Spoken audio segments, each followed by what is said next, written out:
Welcome. We are your hosts, Chris and Tammy. In this podcast, we dive into the mindset for networking strategies and skills you'll need to build a solid foundation to build a global business. We've built a multi-million-dollar business and have mentored thousands of people around the globe in the last 25 years. The one thing that I'd like to begin with is to talk about the limiting belief. Right? The limiting belief are produced by limited results. But it's also a topic that is extremely important, which often identifies the situation that we might have came across along our lives. And I will come back a few times during the session today. And I know you've heard me say this before, but every time a human being does something and there's any kind of level of success with whatever they do, there is a deposit that's being made in that memory bank of credibility memory bank based on your belief, based on the result that you get. And all of that will impact your limiting belief. And we want to talk to you about some of those things. We have been setting some limiting belief. Trust me, we all have them. And these limiting beliefs often will prevent us to do what we're capable of doing. But it goes way beyond what recently might have occurred. It's also upbringing and the things that we've came across that we choose to accept. It is what it is. I actually hate this line, because it is not, it is what it is, because anything can change if you make the decision. But I hear this often, well, it is what it is. No, it isn't. It doesn't have to be.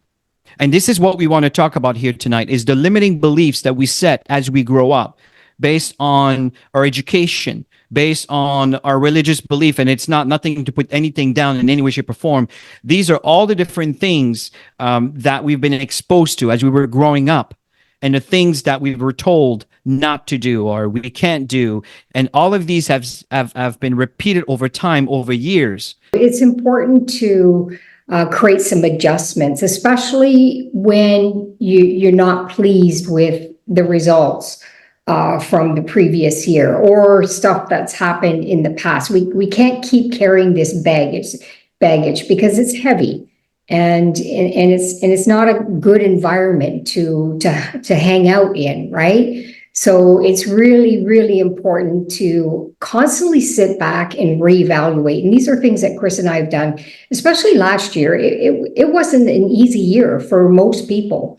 We all know a lot of the transitions that were taking place, and we can't get hung up on all of this stuff. We can only control what we can control. And that's how we behave in any situation, no matter what it is.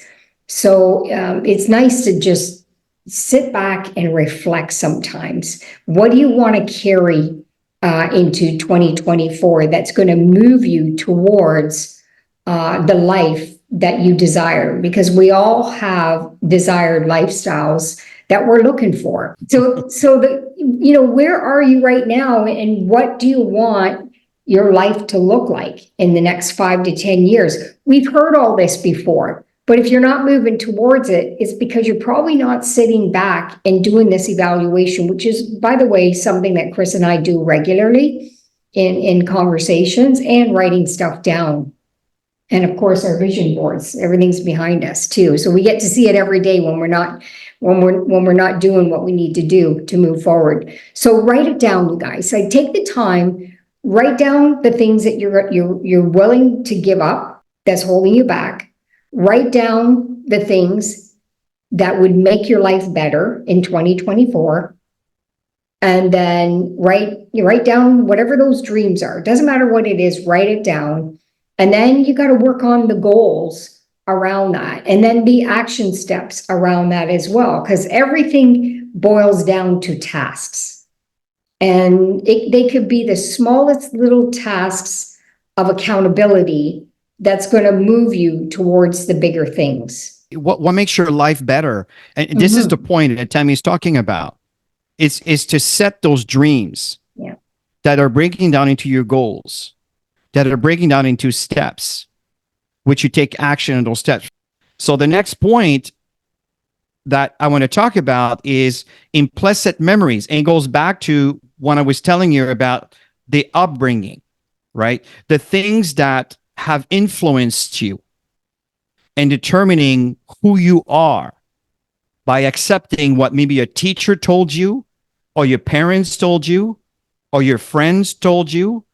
I mean, I could go on and on and on. I have many examples in my life where people told me you couldn't do this, you couldn't do that. Money doesn't grow in trees. Stop dreaming. Come back to reality. I grew up constantly being drilled, and my parents didn't mean wrong by it. For them, is they thought, well, stop dreaming because we want to make sure that you get what you focus on. And if you try to think of what you can't have, then you'll be disappointed in life. So again, very important that we understand and recognize those implicit memories, the things that we came across. So be mindful of those implicit memory. And by doing this inventory, you're going to start recognizing where your limiting belief when you start setting your dreams.